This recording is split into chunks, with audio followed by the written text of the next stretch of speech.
Sam's area manager, and being overseeing this, one of the key things if you are going to introduce a similar programme is having somebody like Sam, or as Sam referred to his colleague Chris, that's got the passion and the ability to engage with the staff and really challenge them and to drive that culture change. That's, you know, Sam's far too honest to say, but you've seen some of the passion that comes across while Sam's been speaking, and that's been one of the real benefits. And as we push on the project, it's you know, it's the key's been getting the right people to deliver it, because you can have the best message in the world, but if you haven't got people that can get that buy-in from your staff, then you just find you're ready to go. Not quite sure where. I have got some slides. I don't know if is it on the desktop?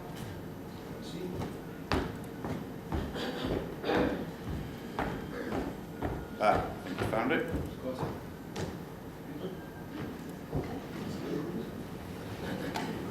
So this is a bit of a whistle-stop tour, just to take you through a bit of a 2.5 year process that we've been going through in terms of SSRIs and our operational risk visits. And we'll quickly take you through that process. But as I say, I'm back all day, so if you want to ask any questions. You'll have got a flavour from Sam. That's us as a service. We are a metropolitan service, a large service, but we're quite diverse, not dissimilar to Manchester in that we've got some really densely populated city centres, and we've got some very remote rural areas up on the moors. Certainly got our fair share of complex fire engineered buildings that have got some real degree of complexity to them that our firefighters need to get their head around. That's a little bit of a snapshot of some of the sorts of risks that we've got within West Yorkshire.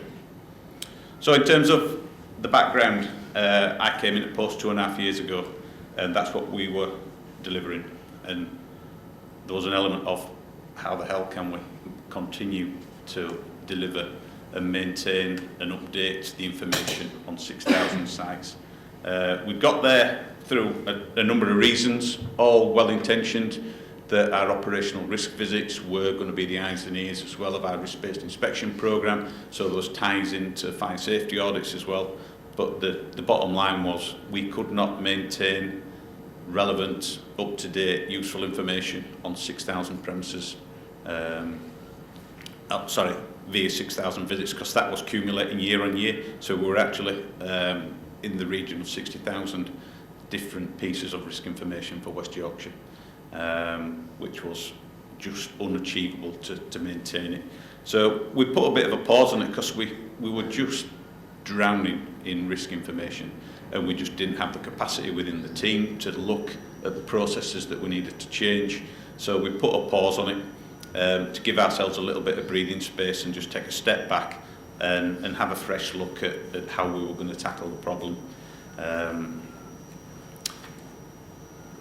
So in terms of where we were, as I say, we had approximately 65,000 pieces of information that were available on MDTs. Again, we had an issue because, again, we're a large service. We didn't have a central audit process within that. We were auditing it on 5 different districts, under different district command teams, who all had a slightly different view of what good risk information would look like. So there was some inconsistency in terms of the data quality. Again, some issues regarding scoring. We'd had quite a high turnover of personnel within the central team, so a lot of people had had the fingers in the pie, so to speak, of what quality risk information should and does look like. And massive workload, not just on the crews that were going out, trying to match what ultimately was a target that we set ourselves with our fire authority. So they were absolutely chasing targets rather than producing quality information on our highest risk sites. We were chasing targets, resulting in us going into hairdressers and small shops that just weren't generally presenting us any out of the ordinary challenges. And as a consequence, we were missing some of the more complex building because it might have just been one tick in the box that it was a more complex building, so they were shying away from some of the real high risk premises that we really needed to get inside of, because they could deliver more quicker by going into the lower risk premises. A lot of information on that slide. We did, like a lot of fire and rescue services, have to procure a new mobilising system, and we did have some difficulties in terms of getting what was third-party delivered premise risk database where all this information was stored, and getting that talking to the mobilising system and subsequently onto the MDTs. So we had a massive risk in that we had a lot of this information that we were collecting and continuing to collect by crews wasn't actually getting onto the MDTs. So organisationally and personally, as a person being ultimately responsible for it, we were at massive risk. And the premise risk database, not only does that cover operational risk information, it was what our fire protection department used as their primary database as well. So they were driving a lot of changes which crews were getting frustrated with. In turn, every time they were logging on, they were seeing a slightly different look and feel. And again, when we came to look at the changes that we needed to make, part of that was a survey of our staff to make sure that we got a consistent look and feel to the database that they were logging on to. So following the issues that we identified, we drew up an action plan, and I'm a firm believer in letting your crews and letting your staff come up with the solutions, because they generally have them all. And again, that gave us buy-in. So we did survey our staff in terms of what they felt we should be doing in combination with all the national guidance that was out there, and getting something that was fit for purpose, and that ultimately at 2 o'clock on a wet Wednesday morning, something that was going to be useful to the incident commander to be able to successfully deal with that incident and keeping your staff safe at the same time. We looked at the team. The team wasn't fit for purpose, so I had a bit of an open checkbook from my boss in terms of going out and securing the right people for this piece of work. So I'd got a station manager that was had been heavily involved with districts, again like Sam and Chris on the firefighter safety, somebody that had a lot of credibility with crews in terms of delivering this particular piece of work. We also poached a member of our fire protection team, a retired station manager that worked in our fire engineering team and had a lot of in-depth knowledge of some of our complex buildings. So again, when it came to enhancing the training and awareness of our crews, he was a bit of a linchpin in terms of having a foot in both the fire protection world and the operational world. Again, just some of the key points there. We did look at all our documents and policies, because we'd had, as I said previously, we'd had a number of people dipping the fingers into this over a period of time and all coming up with ever-increasing solutions to the problem. It was a back to basics with all our policy and all our documentation to make sure that it had a look and feel that was easily understandable by all staff. And obviously we wanted all of our risk information up and available to crews on the MDTs as soon as possible after they'd completed it. The other issue, and that last point, is one that we're still grappling with, having had 65,000 bits of risk information in the system. We were ultimately conscious that we had some gems in there as well as some stuff that we wanted to sieve out. So we're still on with sieving through some of the lower and the very low risk pieces of risk information, because we know there will be some within there that have either been misscored or they've got bits of information that we need to keep hold of. So we weren't just blanketly wiping the slate clean. So in terms of the action plan as well, we were also aware that the majority of our high risk premises are within our city centre, certainly the complex buildings. So we've only got 1 or 2 pumps within those city centre locations. So how do you get a fraction of your workforce to do the vast majority of your high risk inspections? So things like Bradford, for example, might come out, and Sam's at Bingley. Bradford might come out and do their training at Bingley while Bingley come in and do some operational risk visits. So it's a bit more about a dynamic movement of your resources. And again, that's a piece of work that we're still perfecting.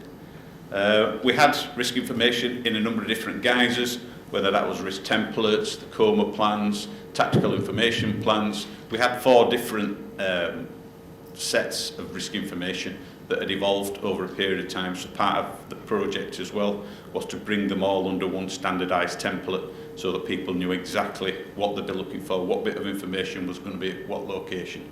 And again, that was a big piece of the work. Obviously, we do mobilise cross-border. We've all got Section 1316 arrangements. We didn't have particularly good sharing arrangements with brigades over the county line. So we've now got, within Resilience Direct, we've got sites there where anything within 10 kilometres of the border, I'm sure you've got similar things. But we've also got a working group now, so anybody that we share a border with, and we held the first one a couple of weeks ago, we hold workshops. We're looking at a revamp of our database. We're looking at doing that collectively as a region so that we can all use the same system and share some of the pain in developing that. Part of the action plan as well is we want to go mobile working, as you would expect. It is 2019. We should have been doing this years ago in terms of when we're going out into a building, we should be having it on a tablet, recording the information absolutely there and then, and it should be getting squirted onto the system pretty much as soon as you're getting a signal. We're not there yet. We think we'll be there by the end of the year, but that's certainly part of the action plan that's still in play. What we're now focusing on is round about 1,200, between 800 and 1,200 visits annually. That's medium, high and very high risk premises. And it's how we support those visits. And then we're also, what we've been looking at is the actual training course that we put our crew and watch managers through. We give them an initial course before we'll allow them to go out and capture the information.